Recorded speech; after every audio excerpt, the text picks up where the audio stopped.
My name is Kevin Jousset. I am a UFC fighter fighting for the welterweight division, 77 kilos, 170 pounds. And I train out of City Kickboxing in New Zealand.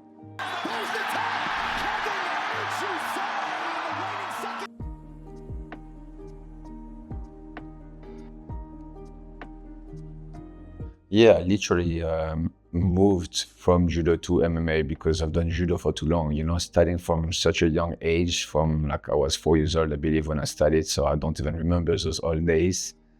And doing it for many, many years, got my black belt, when I was around 14, 15 years old. And after a while, I was just over it. So I was just like, well, it's been fun, it's been a huge part of my life, but now I just don't have fun to do it anymore, so let's move on.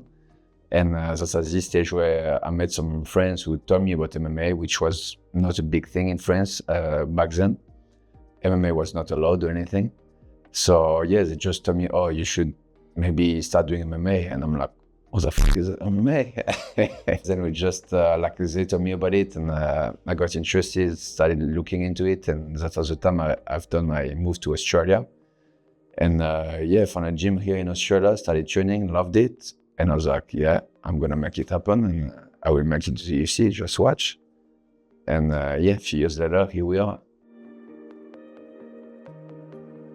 Yeah, man, I've been traveling. I left overseas in 2015, so over 10 years. And it is hard at first. It is hard. It's not an easy thing. You need to restart from the beginning and stuff, but at the same time, that's so exciting. I always say traveling is the best way to spend money because you just get richer doing it.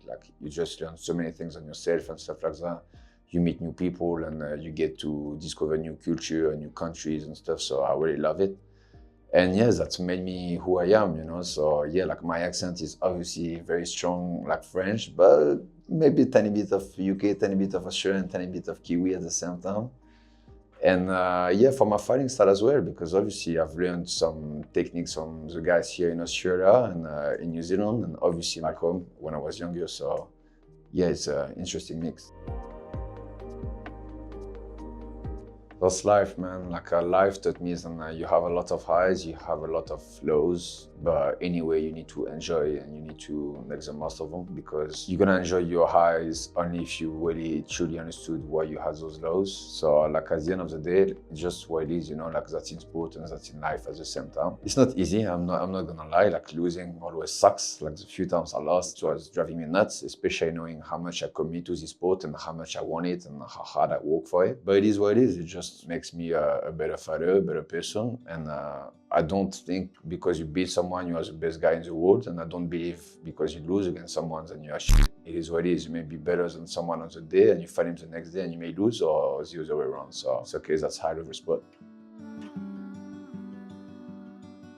Surprisingly, that's neither. That's just me against myself. Nice. You know what I mean? It's just I want to prove myself that I'm right in what I think. I know I can be the best guys in the world. I know for a fact. I train with some of the best guys in the world, and I know what I can do in training, and I know what I can do in fights when I'm at the best of my abilities. I know 100%. It's all about being able to show it on the day.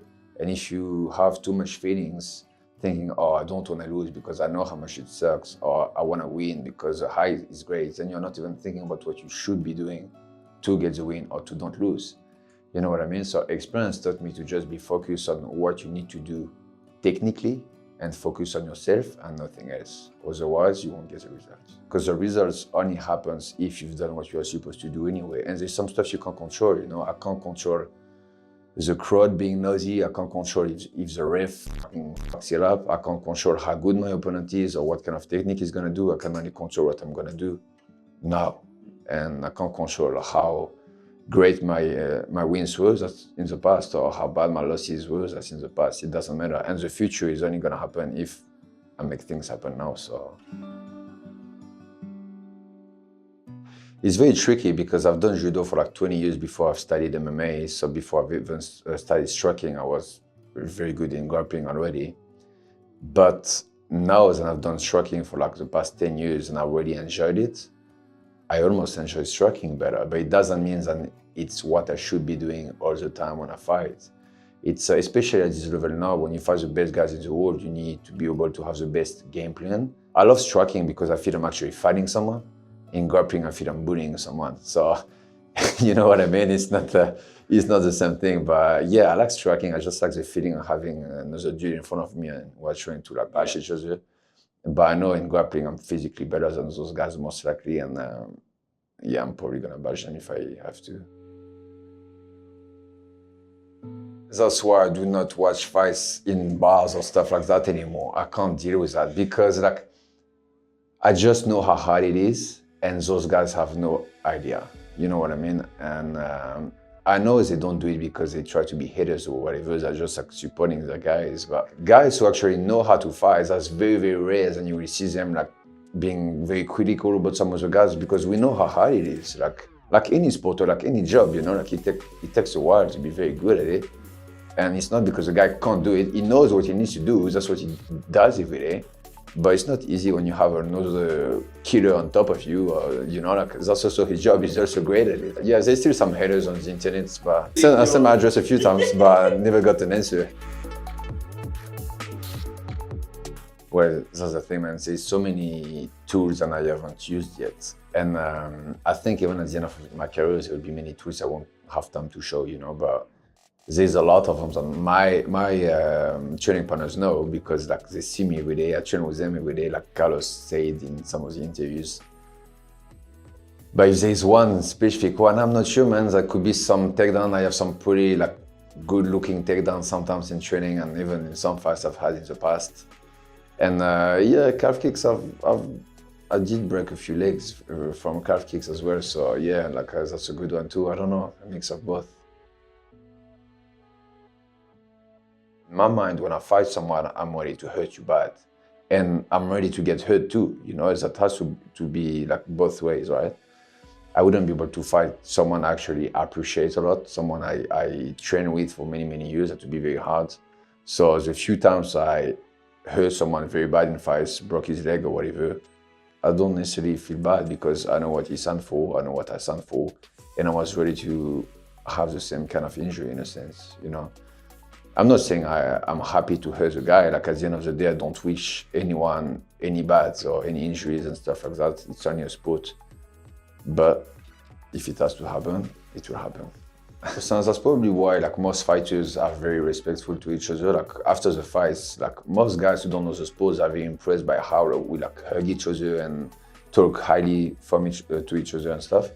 Because like we know how much we're putting on the line, you know, we know how bad our body gonna be for the next following weeks after the fight, and how sore we're gonna be, and like how much it means to us, and how many sacrifices we all need to do to get the win, or sometimes a loss, you know, for like months and months of work. So yes, I would say that was a loss. Actually, that was a loss like years and years ago before I was in the UFC. I was that close from getting signed to the UFC. That was pretty much, we had a deal done. I just had to get the win, literally, and then I was signed to fight.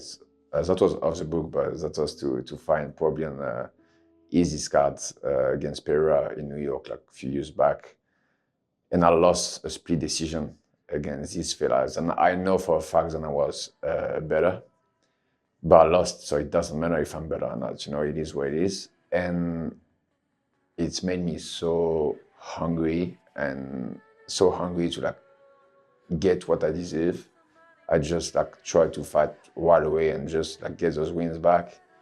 And I wanted it so much. And my following fights was 2 weights above my actual weight class. So I fought at light heavyweight on the next fight, just because it was a struggle for me to get fights. And because I knew I was better than those guys anyway. So I'm like, fuck it, I'm just gonna fight anyone. And then I fought this guy light heavyweight, then I fought middleweight, which was still 1 weight above me, against someone who had like a very big record and nobody wanted to fight in Australia, beat him quite convincingly, and then became the first ever double champ for Hex here in Australia, and then got signed for the UFC. So this loss made me so hungry, and afterwards I worked so hard to get what I deserve, and yeah, I got it. Man, that's the problem. Whatever I do, I'm all in. And I have no limit in whatever I do. When I get ready for a fight, I'm like 200% all in. I don't drink, I don't go out, I don't do anything. I train, I recover, I eat well, I train, I recover, I eat well for a few months. When the fight is over, I'm all in too, but more like enjoying my life, you know what I mean? And it's not the most healthy thing to do sometimes, but you know, like it's just who I am. Whatever I do, I'm all in. So there's no like perfect day because I love training, I love eating good, but I also love like going crazy and doing other kind of things, you know, like going out or like eating very like nasty food. And I don't know, maybe trying to do a mix of both, but I'm not good at having a balance in my life. I would say that's my close people in general. I wouldn't say that's one specific person. That could be my mom, my siblings, my very close friends. I have a few of them that I'm very, very close and I've known for like 25 years.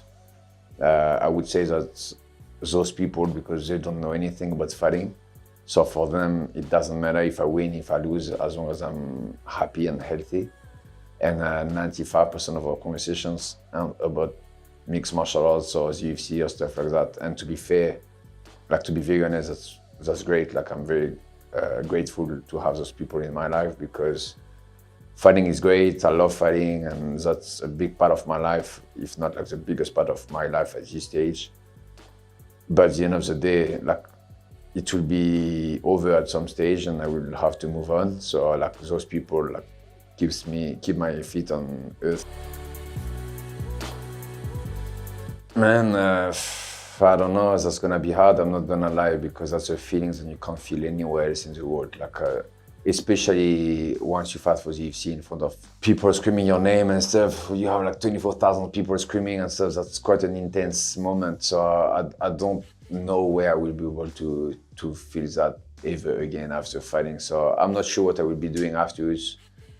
But all I know is I will have to find something intense to kind of like feel happy again or whatever it is, you know. But I think it's hard, man. I think it's hard for any professional athletes who reach those very highs, you know, like very high moments in their life, in their careers. Like, yeah, we'll see what happens, but I'll have to find a way. Yeah, what else can I do to have the same feeling? You tell me.